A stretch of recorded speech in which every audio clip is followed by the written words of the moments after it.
Hello B.El.Ed second year. और मैं आज आपके लिए लेटर राइटिंग लेकर आई हूँ।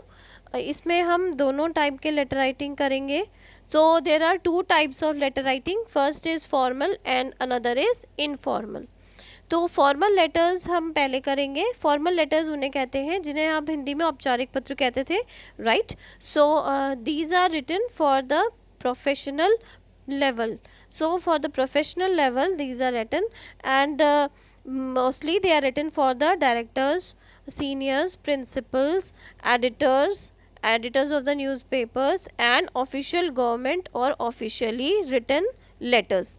सो ऑफिशियली रिटन लेटर्स में, जैसे कि आप प्राइवेट कंपनी में भी यदि बिजनेस लेटर्स लिखेंगे तो उसमें भी आप जो है फॉर्मल लेटर्स की फॉर्मेट ही यूज़ होती है। अब हम देखते हैं कि सेंडर का एड्रेस। सेंडर कौन है? आप हैं। You are the sender who is sending the letter. Date, today's date, whatever the date will be there.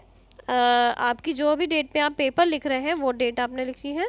Then name और designation of the addressee. Suppose you are writing to the principal ma'am for the leave application letter, that is also a formal letter.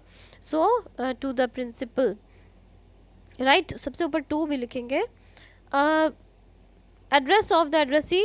और हाँ, ये ध्यान रखिएगा कि ये address जो है वो that should be in 3 lines. Salutation, miss, mister और मैम और sir, that is called salutation.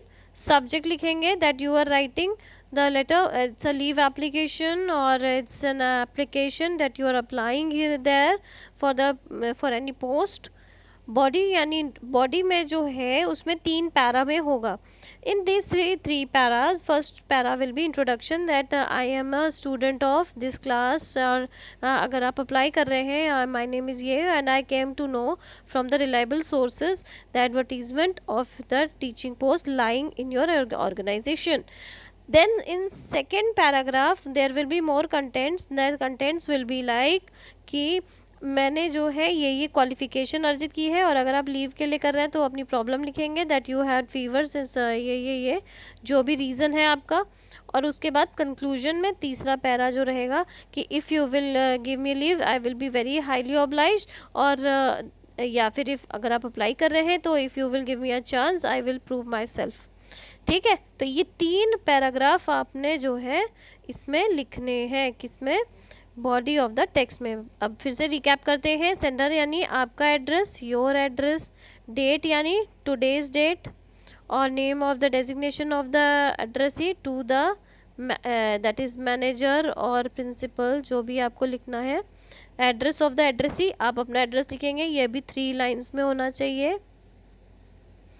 Salutation, miss, mister, ma'am, sir.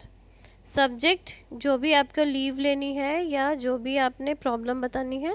Body, मैंने बता दिया, पहला इंट्रोडक्शन। दूसरे में आप प्रॉब्लम लिखेंगे कि आप किस लिए लेटर लिख रहे हैं। एंड कंक्लूजन कि अगर ऐसा हुआ तो व्हाट विल हैपन, और you will be highly obliged, और you are waiting for the opportunity. Complimentary your close, thanking you your sincerely. Name of the sender और सिग्नेचर, जब आप एप्लीकेशन देते हैं फॉर्मल तो आप सिग्नेचर ज़रूर करते हैं। डेजिग्नेशन ऑफ द सेंडर, और आपका कोई डेजिग्नेशन है, जैसे हम लोग हैं, अगर आप पीआरटी हैं तो उसमें लिखेंगे PRT, TGT Hindi, TGT English, whatever is your designation. Now move on to next. आगे बढ़ते हैं हम, अब 1 बाय 1 चलेंगे। फर्स्ट ये है सेंडर की डिटेल्स, उसके बाद फिर ये डेट आ गई, ठीक है। अब ये फॉर्मल लेटर का एक और ये मैंने बनाया था, लेकिन आप इसे यूज़ कर लीजिएगा बाद में कभी। Next move on to recipient. Recipient का भी एड्रेस आपको छोटा रखना है जितना हो सके, ओके। और then you have to write salutation. I told you dear, actually dear word is mostly common in western countries. Then body of the letter will be there. Body में आप मेन प्रॉब्लम अपनी लिखेंगे। I am writing just because there is a problem in my area, इस तरीके से जो भी अगर प्रॉब्लम है। और फिर sign off with the appropriate salutation. Sincerely yours जो है स्टूडेंट्स लिखते हैं, योर्स ओबीडियंटली स्टूडेंट्स लिखते हैं, और योर्स सिंसियरली कोई भी पेरेंट है अगर तो भी लिख सकते हैं, प्रिंसिपल्स को या टीचर्स को। अच्छा, उसके बाद में after writing your letter, you will be doing a proofreading. Proofreading helps you to rectify all the errors. Then informal letter. Okay, so formal letter is over. Now informal letter is the second part of the letter. Informal letter is very like when you write to the people in your personal settings. So okay, personal fashion. So that is the informal letter. तो इसमें थोड़ा सा change है. इसका क्या है elements, पहले address है, फिर राइट साइड में सब कुछ है. इसमें आपने फॉर्मल में क्या देखा, लेफ्ट साइड में था. अब यहाँ पे राइट साइड में एड्रेस आएगा, उसके बाद डेट आएगी, ओपनिंग आएगी, डियर माय फ्रेंड, ये वो जो भी नाम है. उसके बाद बॉडी ऑफ द टेक्स्ट की जो आपने पूछना है सबके हालचाल. फर्स्ट पैराग्राफ, इसमें भी 3 पैराग्राफ मेन होते हैं. आप ये लेटर तो कितना भी लंबा लिख सकते हैं, बट 3 पैराग्राफ्स आर मेन. कि पहले में आपने अपने हालचाल बताने हैं, उसके बाद में उनके भी पूछने हैं, और यहाँ के बीच के मिडिल पैराग्राफ में आपने जो भी प्रॉब्लम्स डिस्कस करनी है, उनके सॉल्यूशंस हैं या फिर आपकी फ्यूचर प्लानिंग्स हैं, वो करनी है. एंड लास्ट कंक्लूडिंग में आप सबके हालचाल पूछेंगे. गिव माय रिगार्ड्स या wishes to everybody in your family.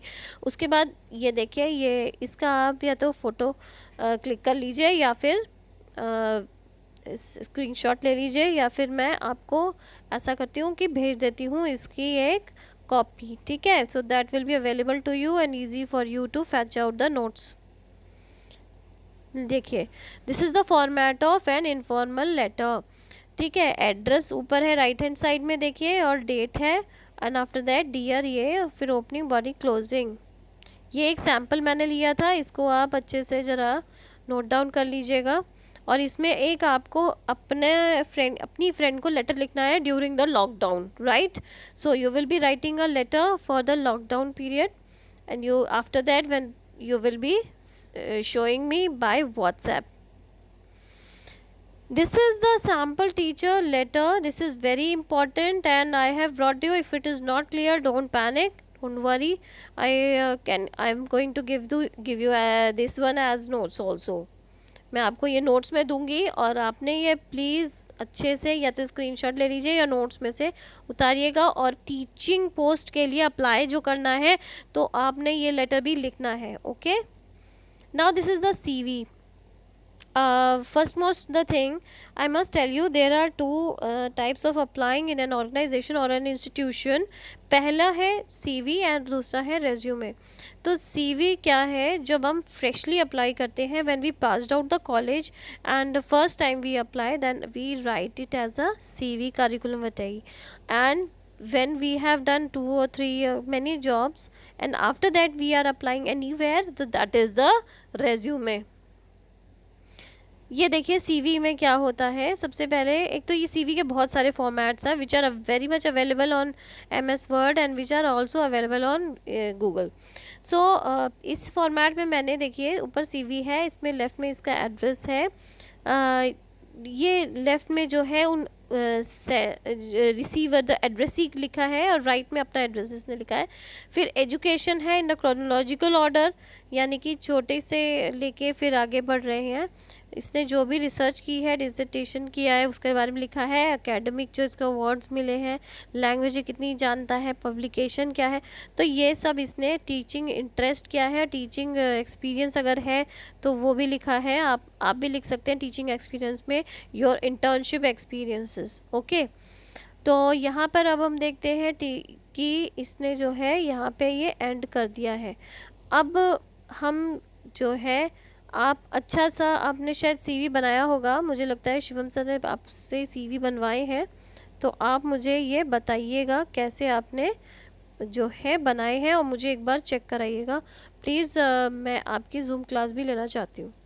So Harshit, you do call me and we will discuss it further. Okay, thank you, bye.